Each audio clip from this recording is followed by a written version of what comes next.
Pergunta que eu mais ouço em 38 anos de consultório é: Milton, o que eu preciso fazer para salvar essa relação? Ou ainda, será que se eu amar o meu parceiro o suficiente, se eu for mais flexível, se eu for mais paciente, será que ele pode mudar? Existe uma esperança real ou será que você está investindo sua vida num poço sem fundo? Hoje eu vou abrir o jogo sobre o que a psicologia e a prática clínica dizem sobre a cura do narcisismo. Eu vou te mostrar a diferença entre quem tem traços e quem tem o transtorno. Em que casos nós podemos esperar uma melhora possível e por que a sua tentativa de salvar o outro pode estar destruindo a você mesma. Eu sou Milton Menezes, sou psicoterapeuta há 38 anos, ajudando pessoas a superarem seus problemas de relacionamento. E criei esse canal, A Hora da DR com Milton Menezes, para poder discutir essas questões com você. A primeira coisa importante quando a gente está pensando na cura do narcisismo é poder entender, de fato, o que é o transtorno de personalidade narcisista e aquilo que é um comportamento, um traço de personalidade narcisista. A diferença é muito significativa porque o transtorno de personalidade narcisista tem uma estrutura muito mais rígida na mente daquele indivíduo, tem uma estrutura mais complexa.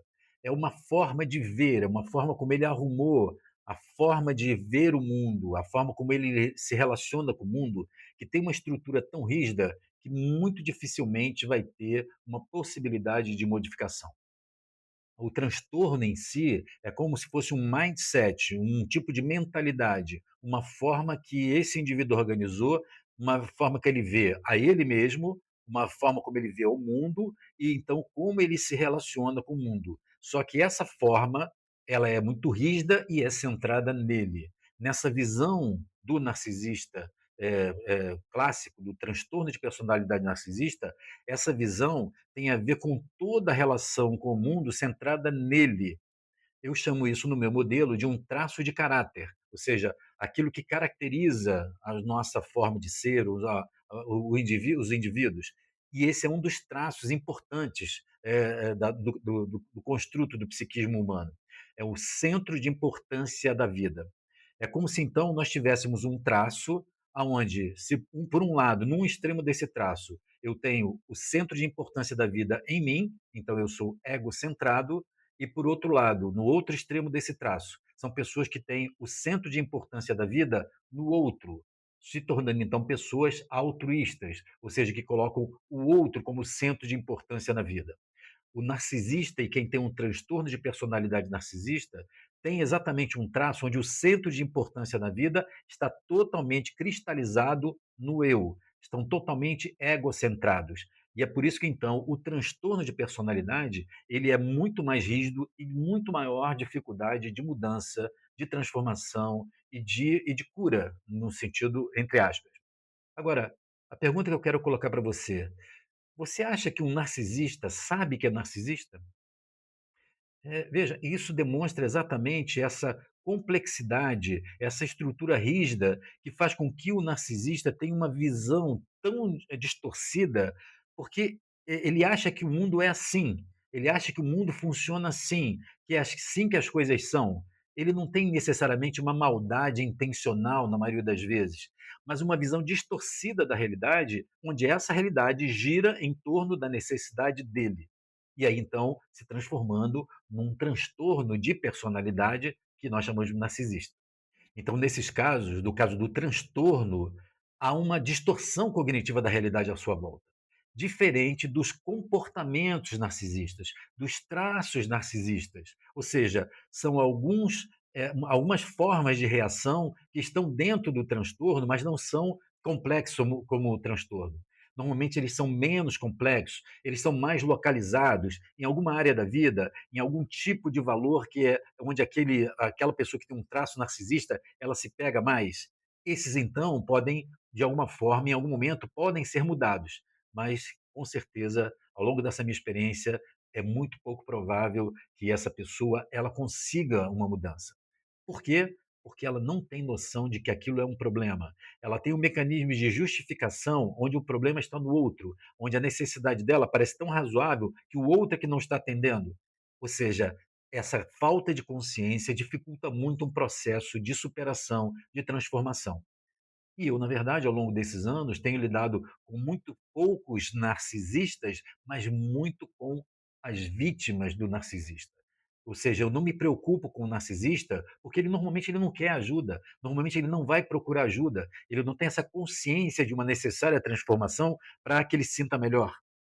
E a minha preocupação é com as pessoas que sofrem o efeito de estar numa relação narcisista. Por que que elas não conseguem sair de uma relação como essas? Essas é que precisam de ajuda para poder mudar. A diferença, então, está principalmente entre ter um comportamento narcisista, que pode ser revisto, e um transtorno, narcisista, onde a pessoa não reconhece que tem esse quadro, não reconhece o erro, não reconhece que faz as pessoas sofrerem. Então, uma questão importante em relação a vamos chamar de uma cura, entre aspas, de uma mudança do quadro, é porque não existe, então, um quadro rígido, específico de narcisismo.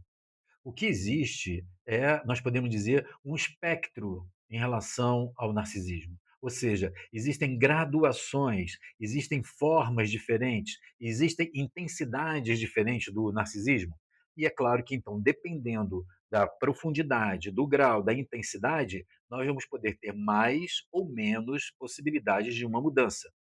Então, esse espectro do narcisista vai desde aquele narcisismo mais leve, quase que saudável, daquela pessoa, então, que tem um amor próprio, que tem uma autoestima elevada, que procura se superar nas suas dificuldades, ou seja, ele não chega a repercutir essa centralização extrema, no seu convívio. Ela é um narcisismo leve. Esse, então, tem uma boa possibilidade de mudança. Mais no outro tipo de gradação, nós temos os traços mais fortes de narcisismo. Normalmente, em algum aspecto da vida, em relação, por exemplo, à estética, à aparência física, a uma demonstração, por exemplo, mais em relação ao reconhecimento da inteligência, da astúcia, ou seja, são traços, mas que normalmente estão localizados numa determinada área da vida. Dependendo também da intensidade, esses podem ser passíveis de um confronto, de uma renegociação, de uma mudança. Até então, os quadros começarem a ficar mais intensos e impactantes, quadros mais estruturados, mesmo que não sejam aqueles agressivos, aqueles extremos, mas eles têm uma intensidade, um ritmo, um tipo de envolvimento que traz para as pessoas que convivem já um nível de sofrimento, níveis de estarem reféns dessa situação muito mais dolorosos e muito mais significativos. Até então, no final desse espectro, nós temos então os quadros patológicos, aqueles que se enquadram, então, naquilo que nós chamamos de transtorno de personalidade narcisista. Então, vejam, a transformação, e aí, pensando na transformação, uma possibilidade de cura, vai depender, então, de alguns fatores que estão envolvidos nesse quadro. Por exemplo, o tipo de narcisismo, o grau de intensidade, a capacidade de autoconsciência sobre o problema que aquela pessoa tem ou passe a ter, é isso que vai definir se aquele narcisista ele consegue, então, fazer um processo de mudança ou não. Agora, a pergunta mais importante é como que a vítima lida com essa situação onde a cura passa exclusivamente por uma tomada de consciência, por alguma coisa que precisa acontecer no narcisista e não em você que convive e que tenta então estabelecer uma mudança no relacionamento com o narcisista. Quando nós pensamos, então, em transformação, em cura ou uma mudança, é preciso que haja consciência de que alguma coisa está errada. É preciso que haja, no mínimo, a consciência de que há um sofrimento. No meu modo de trabalhar, eu chamo isso a pedagogia do sofrimento. O sofrimento representa um movimento da nossa alma, do nosso psiquismo. Quando nós não conseguimos mudar alguma coisa, a desorganização interna ela vai resultando em um tal desequilíbrio que vai acabar culminando num sintoma, num quadro patológico. Ou seja, o sofrimento é uma indicação de que nós precisamos transformar alguma coisa no nível mais profundo do nosso psiquismo, da nossa mente, das nossas emoções. Na medida em que o narcisista ele está muito focado no externo de garantir essa imagem, ele, por definição, ele acredita que o problema está sempre no outro e não está nele. O que falta é alguma coisa do outro para garantir aquela imagem. O nível de autoconsciência, de autoobservação no narcisista, ele costuma ser muito pequeno. Daí, então, mostrando os desafios para haver uma mudança, uma cura efetiva. Nós temos que entender que a reação do narcisista, todo o complexo de reações, dos comportamentos que o narcisista desenvolve ao longo de toda a vida, ele tem um objetivo inconsciente de conseguir a felicidade a partir de uma supremacia da sua imagem, do reconhecimento do seu valor em relação aos outros. Só que como isso é um buraco interno que ele vem construindo, isso passa a ter uma característica de ser interminável, não tem fim, porque não há nada que você possa fazer e que as pessoas possam elogiar que supra efetivamente esse buraco, que é um buraco muito mais profundo, é um buraco na alma, é um buraco na estrutura de valor.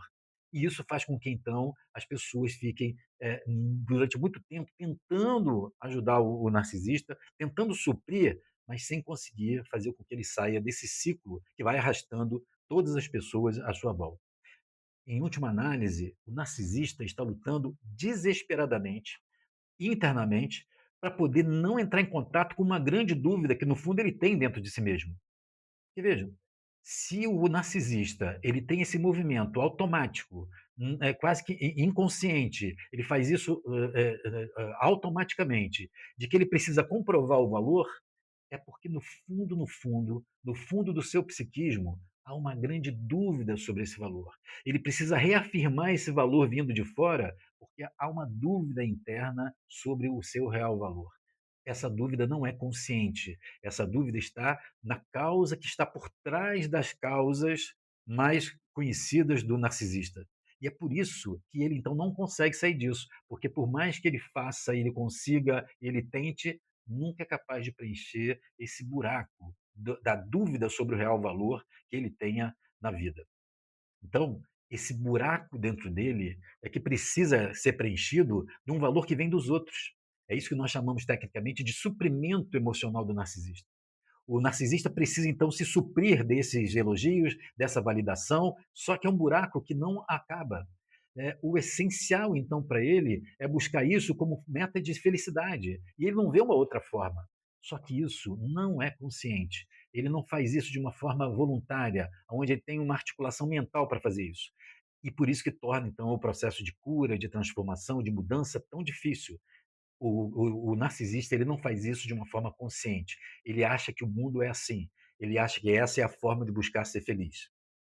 Eu quero que você imagine, para esse tipo de situação, uma analogia, como se então o narcisista ele tivesse dentro dele uma piscina vazia, que ele tenta encher de água de fora, e ele tenta então colocar mais água dentro dessa piscina, mas essa piscina tem uma rachadura no fundo que drena toda a água. Então toda a água que vem, essa rachadura drena. Então quanto mais ele coloca, ele consegue talvez até encher um pouco, mas a saída de água, a água que sai pela rachadura não faz com que ele tenha a sensação de que ele está repleto. E ele não quer, ele não consegue olhar para essa rachadura, porque normalmente essa rachadura tem a ver com algum tipo de dor, algum tipo de conflito mais profundo e muito doloroso que ele não consegue olhar. A saída, então, para ele, é, em vez de olhar para a rachadura, ele tenta colocar mais água, tenta colocar mais água. É o que nós chamamos, então, de suprimento emocional do narcisista. Ele vai conseguir tentar, e vai tentar de todas as formas, trazer mais suprimento, mais coisas que possam dar a ele a sensação de preenchimento desse valor. Mas só que a rachadura interna faz com que ele sempre se sinta vazio, com a necessidade de cada vez mais suprimento, de mais água. Então, quando nós pensamos nessa dinâmica do narcisista, fica mais fácil entender aquilo que eu costumo dizer. O narcisista, ele não sabe que é narcisista. Ele se movimenta assim porque ele está buscando esse abastecimento emocional o tempo todo. Então, ele não sabe que ele sofre. Ele não consegue olhar para o seu sofrimento. Ele não quer mudar. Ele não acha que ele precisa mudar. São os outros que, de alguma forma, não entendem, são os outros que são injustos com ele, são os outros que têm inveja dele, são os outros os responsáveis pelo principal sofrimento dele, e não ele ou alguma mudança que ele tenha que fazer.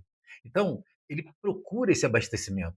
E quando ele procura esse abastecimento de uma forma cega, porque a necessidade dele é essencial de vida, ele não se preocupa então com as pessoas à volta dele. Ele não consegue enxergar, ele faz de uma forma onde ele fica tão concentrado nisso que ele não consegue enxergar o efeito que aquilo tem nas pessoas e para ele mesmo. Ou seja, ele não consegue nem ter a noção do sofrimento que ele tem. Na minha experiência, ao longo desses anos todos, atendendo centenas de pessoas, eu vejo que poucos são os narcisistas que procuram a terapia, porque eles não têm a noção real. Na maioria das vezes, quem vai procurar terapia são as vítimas, são as pessoas que estão convivendo com o narcisista e não conseguem sair, não conseguem resolver aquela situação, não conseguem sair do sofrimento que essa relação impõe. Mas o narcisista, ele dificilmente procura terapia. E quando ele procura terapia, e a gente então começa identificando o padrão dele, e esse padrão sendo responsável pelas dificuldades, e a gente começa então a confrontar da necessidade dele olhar lá para a rachadura da piscina, o que costuma acontecer? Ele foge da terapia. Ele escapa, ele não consegue olhar para a dor dele. Ele está tão acostumado a buscar do lado de fora, externamente, essa validação, esse tipo de preenchimento, que ele não consegue olhar para a rachadura, para consertar essa rachadura e poder então, ter um abastecimento, ter uma troca normal, regular com as pessoas de modo geral. Então, essa rachadura representa uma dor profunda que ele não tem noção, não é no nível consciente, é no nível mais profundo do psiquismo. E aí, se ele não está, então, aberto a isso, se ele não consegue sequer perceber a rachadura, ele não tem noção, ele não tem consciência da dor que ele experimenta. E aí, sem o sofrimento, ou quando esse sofrimento não é real, a mudança não acontece. Somente há uma possibilidade de mudança, de transformação ou de cura quando esse sofrimento ele já é percebido pela pessoa. E aí a dificuldade do narcisista de ter essa autoconsciência. Mas eu já tive casos de sucesso em relação a isso. Né? Eu lembro de um cliente que me procurou há muitos anos atrás, um homem de meia idade, ele assume um cargo muito significativo numa grande empresa, um cargo de importância, de projeção, com isso ele ganha muita visibilidade, exposição pública, e ele começa a ficar, então, particularmente encantado com todo aquele valor, com toda aquela tudo a conquista que ele tem no campo profissional. E ele fica deslumbrado com isso. Ele fica deslumbrado, se dedica então, ele nutre aquela projeção, as pessoas alimentam isso porque têm interesse por conta da influência que ele tem naquele tipo de empresa. Só que ele começa então a perceber, e ele me procura por causa disso, ele fala assim: Milton, eu estou cada vez mais triste, eu estou percebendo, eu estou sentindo que eu estou perdendo as pessoas à minha volta. Então, a esposa já estava em conflito no casamento, os filhos já começando a ficar adolescentes não interagiam mais com ele como antes, os amigos do futebol já não o convidavam para o programa, para os programas de esportes. Ele começa então a perceber que ele está ficando sozinho, ele está perdendo todas as coisas, que ele está ficando infeliz. E, é claro, apesar de tudo isso que ele tem profissionalmente, ele percebe que ele está ficando só. Quando então eu começo a mostrar para ele que todo esse deslumbramento, toda essa dedicação está fazendo com que ele perca os amores da vida dele, ele começa a ficar então num conflito real, porque ele percebe que não consegue conciliar a dedicação e todo o impacto que tem a vida profissional com o restante da vida dele. Ele chega para mim e fala assim: eu não sei como, porque eu não consigo abandonar minhas conquistas, mas também não posso viver sozinho, não posso ficar com essa tristeza. Veja que nessa hora, esse homem começa então, mesmo com um traço forte de narcisismo, muito focalizado nessa projeção profissional, ele começa a se dar conta de que aquela forma de funcionar não está atendendo. A satisfação dele em atendendo a imagem de valorização profissional está sacrificando outras áreas importantes. É esse tipo de sofrimento real que vai fazer realmente com que ele consiga se envolver no processo de mudança. E esse foi um dos casos em que eu tive um cliente com um resultado muito positivo de conseguir modificar esse padrão depois de muito tempo, até ele perceber quais eram as dores que faziam com que ele tivesse a necessidade de reafirmação em relação à parte profissional. Relacionado com as crenças dele de incapacidade, aquilo que ele ouvia desde a infância de que ele não ia dar certo na vida, aquilo ainda movia para que toda aquela exposição, aquele valor que é atribuído na profissão, o mantivesse, quase sacrificasse o restante da vida dele. Mas só havia possibilidade, só houve a possibilidade de uma mudança, porque era um sofrimento real naquele momento para esse cliente.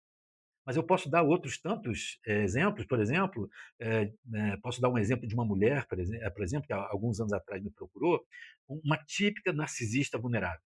Então ela vem para a terapia para lamentar como é que o casamento dela não faz jus ao valor dela, como o marido dela despreza e desperdiça tudo que ela tem de bom para o casamento, como é que ela é desvalorizada, como é que ela não é reconhecida pelas pessoas, pelas amigas, como ela se sente então meio que fora desse convívio e dessa validação, e ela, na verdade, quando ela está fazendo isso, ela não tem um sofrimento real. O sofrimento dela é porque ela está percebendo que não é atendida nos desejos dela. Ela quer uma confirmação, ela quer uma validação do terapeuta de que realmente ela está certa, e as pessoas são é que não estão percebendo. Ela quer, então, um tipo de aval que as pessoas não estão dando o devido valor. E vejam o cuidado. Se um terapeuta, ao receber um cliente desse, não consegue perceber isso para poder confrontar com uma possibilidade real de mudança, nós entramos muitas vezes nessa dinâmica do narcisista vulnerável e vamos achar que ela realmente é vítima. Vamos achar, então, de repente, que o marido realmente não valoriza e que, de repente, as pessoas estão sendo injustas, estão invejando, reforçando esse traço, às vezes mantendo essa pessoa, mas alimentando o sintoma dela e não ajudando realmente ela a poder perceber. Nesse caso, essa mulher, na hora que eu começo então a mostrar a necessidade dela poder fazer ela, por ela mesma, uma mudança, ela sai da terapia. Ela sai do processo por quê? Porque ela não quer mudança, ela quer que, na verdade, houvesse uma mudança do entorno para ela continuar com a sensação de que era valorizada. Ou seja, o sofrimento dela existe, mas ele não é real, ele não é um sofrimento ainda de mudança. É um sofrimento de confirmar o ganho que ela tem em ser uma narcisista vulnerável. Então, quando nós lidamos com a questão da cura, nós temos que considerar alguns pontos que sempre são recorrentes e que muitas vezes iludem e que dão uma falsa esperança para a vítima, para quem está convivendo com um narcisista, que dá a impressão de melhora. A primeira delas, o primeiro desses tópicos, é a melhora temporária. Ou seja, o narcisista ele pode, por algum tempo, ele fazer uma falsa mudança. Ele reconhece, ele se desculpa, ele promete que não vai fazer de novo, que não vai ser assim. Mas isso ele faz não por conta realmente de uma tomada de consciência e uma proposta de mudança. Ele faz isso dentro do processo de manipulação para continuar mantendo o controle, para não perder o controle e manter a fonte de sofrimento o casamento, uma equipe, um amigo, como suprindo a necessidade daquela admiração. Então, parece uma melhora temporária, mas é uma melhora, entre aspas, que na verdade faz parte desse jogo de manter o outro sob o controle, uma expectativa falsa, ilusória, de que realmente ele começou a mudar. A outra questão que aparece na relação e que dificulta a cura, a mudança, a melhora do narcisista, é porque ele tende a não ter uma empatia genuína. E vejam, muito cuidado, porque muitas vezes as pessoas falam: "Ah, não, mas o narcisista não tem empatia". Veja, nos casos do narcisista maligno, normalmente ele realmente não tem empatia, ele não consegue se colocar no lugar do outro, ele não consegue sentir o que o outro sente. A maioria dos outros tipos de narcisista, o narcisista grandioso, o vulnerável e o salvador, eles têm uma empatia, mas não é genuína. Ele pode então aprender, ele sabe que se colocar no lugar do outro é importante, é inclusive valorizado, mas ele na verdade não sente isso. Ele sabe que é isso que ele vai fazer. Eu costumo chamar isso de uma empatia da lógica. Ou seja, eu tenho uma lógica de que eu preciso sentir, então eu vou sentir. Essa lógica do pensamento do narcisista, que impede, dificulta que ele veja uma necessidade de mudar, de se transformar, de se curar, entre aspas, é porque ele acha assim: eu sou tão superior que eu sei, inclusive, o que é que eu devo sentir por você. Então, eu sinto. Você que não me entende. Eu sinto. Você que, na verdade, não consegue me acompanhar. Você que não concorda comigo. Ou seja, que vai exatamente na contramão da empatia genuína.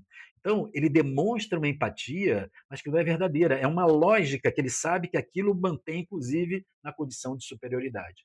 Agora, veja, para você que está convivendo, às vezes, com um relacionamento assim, que tem essa empatia só lógica, isso é extremamente enlouquecedor, porque parece que realmente a pessoa está se colocando no seu lugar, sente o que você sente, mas isso não é verdade.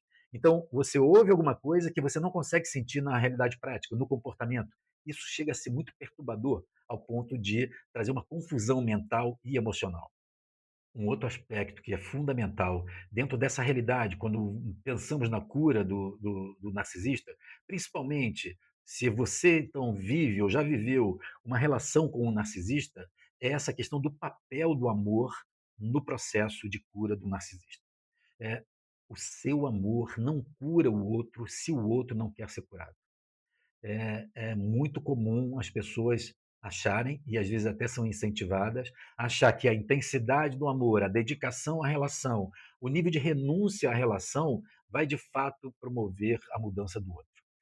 O amor pelo outro não pode ser maior que o seu amor próprio. Um dos grandes desafios das relações é nós sermos capazes de equilibrar uma dose de amor pelo outro sem abandonar o amor próprio. É ter um amor próprio que também não é exclusivo, como acontece no narcisista, mas ser capaz de estar pensando no seu amor próprio, mas também no amor pelo outro. É esse equilíbrio que faz com que realmente uma relação seja saudável. Então, o seu amor pelo outro, o seu amor pelo seu parceiro, pelo seu amigo, pela sua amiga, não pode ser maior do que o seu amor próprio. Quando isso acontece, a gente se perde, principalmente quando o outro utiliza disso para poder trazer para ele um abastecimento. O amar ao outro, quando você ama o outro mais do que a si mesmo, você acaba se perdendo de si. Você acaba, então, se deixando levar e deixando a sua essência, abrindo mão, fazendo concessões, e depois você é capaz de olhar para trás e não se reconhecer na relação.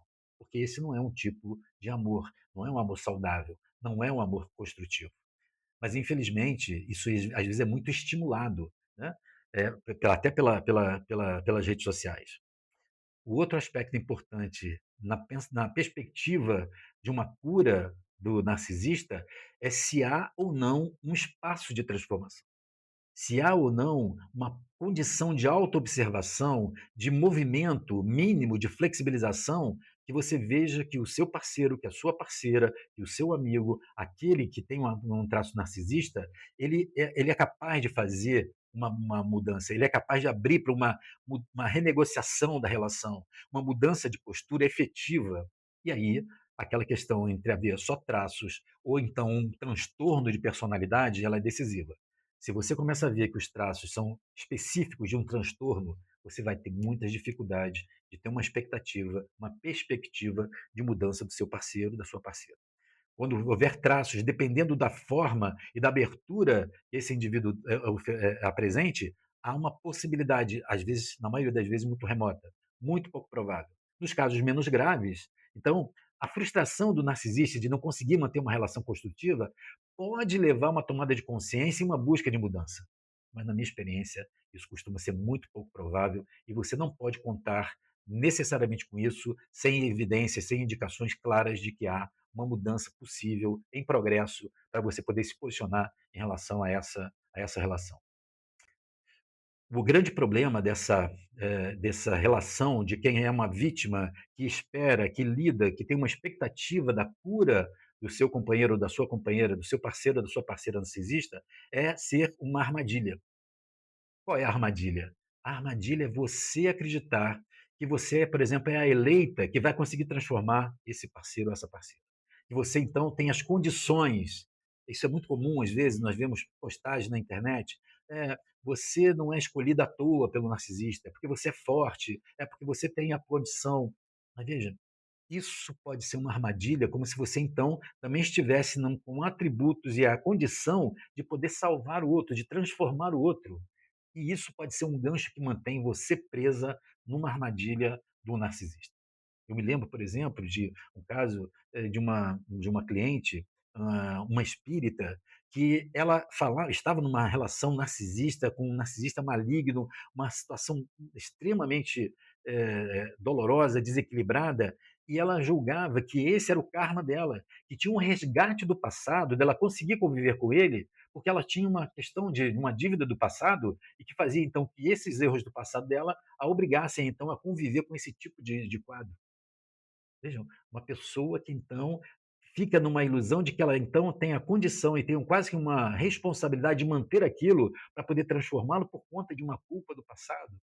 Ou então uma outra cliente evangélica que eu tive, ela falava que Deus tinha escolhido ela tinha escolhido esse esposo, ela tinha pedido então, louvado e pedido para que Deus colocasse o marido ideal para ela. Ela encontra alguém na igreja, e começa a se relacionar. Quando ela se casa, vê que ele é um narcisista. Só que então, ela começa então a achar que Deus tinha escolhido ela como sendo a mulher para poder provar a dedicação como mulher, que ela era uma mulher forte e que ela tinha um empenho de conseguir mudá-lo.